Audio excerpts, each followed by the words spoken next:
This is LOA Recon with Good Vibe Coach Jeanette Ma, where we explore the ins and outs of conscious creation to manifest our favorite dreams come true. Let's have some fun together.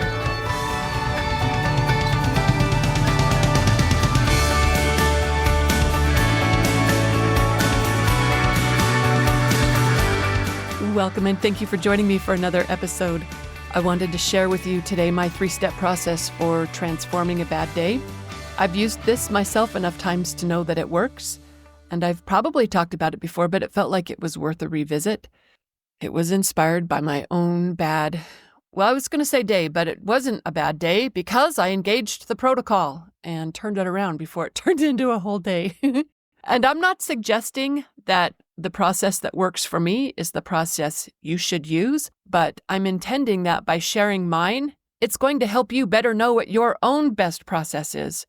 So please be listening to your own inner wisdom while I'm sharing this. Okay, so the other morning, I woke up to a weird sound in the room. It is not a good sound for any of those who have pets. It's a sound. It was someone digging at a carpet. It sounded suspiciously the way it would if someone was trying to cover up something that should have happened in a litter box. Okay, that's what it sounded like. I heard that. I decided it was too early to go investigate. I went back to sleep. And I was asleep when some strange voice announced in my room 3 times in a row, "No letter, no letter, no letter." It was an automated voice. I did not recognize it. I did not know where it was coming from. It made no sense to me. Winston sure did not like it. I looked at the clock. It was 5:35. Oy. I went back to sleep. At 6:35, the voice again. Same alarm, except this time it sounded like, "No better, no better, no better." I still didn't know what it was. Winston barked again. It was not a great way to start the day. But since we were up and it was early, I thought maybe Winston will get a chance to go on the walk with the neighbor who goes by with his dogs most mornings. In fact, he even texted saying he was on his way, so we were on the lookout for him. But somehow, some way, we missed him. I don't know how. Winston didn't even see him. And then I was somewhere in the house and I heard a crash coming from the office. I ran in to investigate. Oh, someone had pulled the Hoya off my shelf. The ceramic pot was in pieces, dirt everywhere. Oh, I did not like that. I did not like that at all. When I went down to feed the bunnies, we just got a new bunny that needed a home, and she is not eating any hay still. This is like, she can't go much longer without eating any hay. She's eating other stuff, but she needs to eat hay, so that's not great news. Her former owner was already concerned about what I was doing wrong, and she was inquiring as politely as she could, but I was just really feeling like a bad bunny mom. So this was my morning. This was like in the string of 40 minutes. Oh, can you feel my day? I hope I didn't give you too much detail about that. Hopefully you're laughing instead of relating or feeling frustrated like I was. I'll make up for it at the end, I promise. But this is what inspired me to make some notes about how to transform a bad day. And I'm talking about when it's still early on, when it hasn't got a ton of momentum, when you still have a chance to turn it around. Because if you can catch it early, you can hit the reset button. Here's how I do it. And actually, what I'd like you to do is just maybe put me on pause for a minute and listen to your own guidance about how you do it. Because your system might be very well different than my system, so I want you to be paying attention to what your inner wisdom knows about how to achieve this for yourself. So seriously, put me on pause and just consider the question yourself. You always know better than anyone else does. And having said that, here's what my guidance leads me to when I'm looking to turn around a bad day in the works. It's just 3 little steps. They're easy to remember as SOS. The first one is to slow it down. That means stop what you're doing, take a pause, cut yourself some slack. We just need to stop the momentum that was building in the negative direction and pull the plug on it by putting down whatever you were focused on or thinking about or working on. Like back away from the email or put down the sharp tools. Don't make any big decisions or take any irreversible actions right now. Just set everything down that you can. Maybe even take some deep breaths. We're just going to let the momentum subside by not participating in it anymore. We're going to disengage, lay low for a couple minutes or more. We're just trying to get some slack in the system. So unload whatever you can, give yourself a break, just create a pause. All right, and then the second step, the O, is to own it fully. That means feel it out, be present to the emotions, to the situation. Just acknowledging it can be transformative in itself. Like I sometimes will announce out loud, I am having a bad day. There's something that's so magical about not resisting it, not trying to change it, not being afraid of it, not judging myself for it, just owning it, feeling it out, acknowledging it. Almost like what I'm shooting for really is to say yes to it like I'm not afraid of it. I just want to feel what's there without any judgment or storytelling about it. That's what I'm looking for there. Just be present to it. Okay, and then the third step is to shift it with an easy win. Those 2 steps have set you up for a vibration shift. You probably already feel a little bit better just doing those first 2, but the third one is to engage something that allows you to bank an easy win. Do something that's easy to succeed at, something small and quick that you pretty much guaranteed to bank a win on. It might be something like vacuuming, or maybe letting the dog out for a potty break, or putting away the breakfast dishes, or just easy stuff that you're confident will go well. Those short activities or those common everyday things that you've done 100,000 times before, so it's so easy to expect a good outcome with. In fact, depending on how funky the vibration is, you might want to do a handful of those easy wins.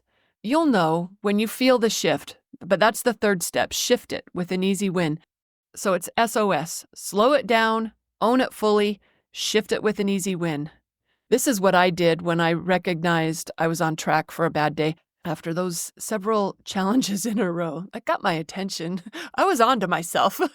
I recognized I am in the throes of something that is not good.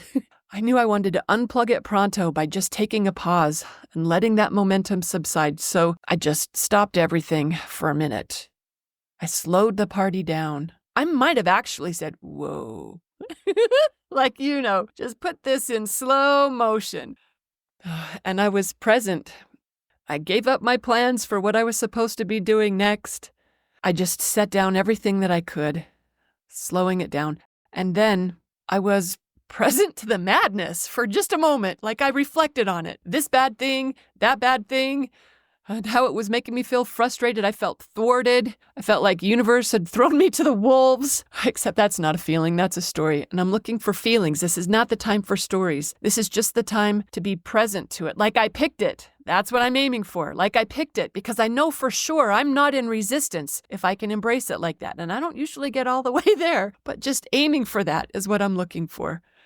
So taking that pause, naming some of the feelings, like, oh, I feel mad. I feel exasperated. I feel kind of hopeless about this day. I also feel, when I search it out, a little tired, a little stretched, like I'm alone in it, me against the world. I feel like life is asking too much of me. Again, that's a story. But I'm really mostly just trying to find the feelings and be present to them. That's it. Not resist them, not judge them, not blame them, not be afraid they're going to snowball into something worse. Just acknowledging it, feeling it out fully. And I'm not doing it to try to change it. I'm doing it just to be present with what is. Release the resistance. Feel it out. Okay. And then after that, I knew, do not just dive right back into what I was doing. I want to make sure I've broken this evil spell by engaging something good, something easy, just a super light, easy win. That's what I'm looking for. I think I did a couple things like I took my supplements. Okay, that's easy. And that's nice to check that off the list for the day. I think I replied to a couple of easy emails, not hard emails, just the easy ones. I often turn to cleaning because that's easy and it makes me feel better, but that pile of dirt from the broken plant, I just didn't want to deal with that yet. So I did other easy things. I folded the blanket, I opened the blinds, I watered a thirsty plant. And then I noticed, I paid attention to how it felt for things to be easy, for things to be going my way. I was just tuned to that, like acknowledging things can go right. Things can feel good. Just acquainting myself with a new tone for the day. And just like that, I was feeling a little better already. I knew I wasn't condemned to this bad day. It might have started out that way, but I wasn't stuck with it. I wasn't in the throes of it. So just SOS, slowing it down, owning the feelings, shifting it with some easy wins. That helped give me new options about how this day was going to go. I had access to a good day. I knew all was not lost. And I knew that it could still go either way, so I'm still paying attention and being really deliberate about where I'm focused. And I think Chad called me then, and before he could say anything, I asked him for the good news, and he actually had a few good answers. That was a little bit of drafting I did. That can be a smart move sometimes too. If someone else has got a good thing going, maybe get in on theirs if you can. I told him how my morning had started, and he didn't respond to it like it was a big deal. Like he didn't give me any sympathy or anything, but that was helpful. Just to see that reflection from him, like no big deal, shoulder shrug. It was helpful. This is not a big deal. I said to myself in the same voice, these are not the droids you're looking for. This is not a big deal, Jeanette. And talking about it with someone who didn't buy into how bad it was, it did help take some of the sting out of it that I was feeling before. That helped me shake it off even better. That doesn't always work. Talking to someone else about it, it doesn't always work. Sometimes it takes you right back in. So you really got to be discerning about whether that's a smart move or not. But Chad is so immovable. Like I cannot pull him into my bad mood. I'd be hard-pressed to recall a time when my bad mood brought him there too. He's pretty reliable for that. But yeah, I would not share with just anyone. And then I think I asked him to help me with a couple of things that I didn't want to deal with that day. He was happy to cover it, so that felt better. I've got more relief right there, and I was really present, feeling that, just feeling how good it feels to offload some stuff, making my day easier. That vibration of relief is taking me in the right direction as well. I went out and fed the turkeys. I cleaned up in the kitchen a little bit. So far, so good. I recognized I might be feeling good enough to actually get back to work. And when I did that, I started on the easy stuff. I'm still banking the easy wins. I'm reaching for what feels better, giving myself plenty of options and cutting lots of slack. And while I was doing that, one of the turkeys came up. He was such a handsome Tom. He was so pretty. The way his feathers were such pretty colors in the morning light. And I was appreciating that the sun was out. It had been cloudy and kind of snowy for a while, and here we had sunshine. It just looked like a gorgeous day out there. And then I had a fun little text exchange with the neighbor when we missed him coming by with the dogs. I just had a fun laugh with him about it all. And just like that, the trajectory of my day was changed. It wasn't a bad day anymore. I knew it was likely going to be way better than it had started, just because I made a point of slowing down the negative momentum, taking a pause and getting some positive momentum going in easy ways. But I've done this enough times to know that, the negative start to a day can have some lingering echoes. So just to be really deliberate about consciously choosing more good things, like maybe an extra good breakfast, or maybe some music, or maybe putting some catnip out for the cats for the entertainment factor, or sometimes even if it's just making a plan for something good later in the day, that can help too, get a positive anchor further out in the day.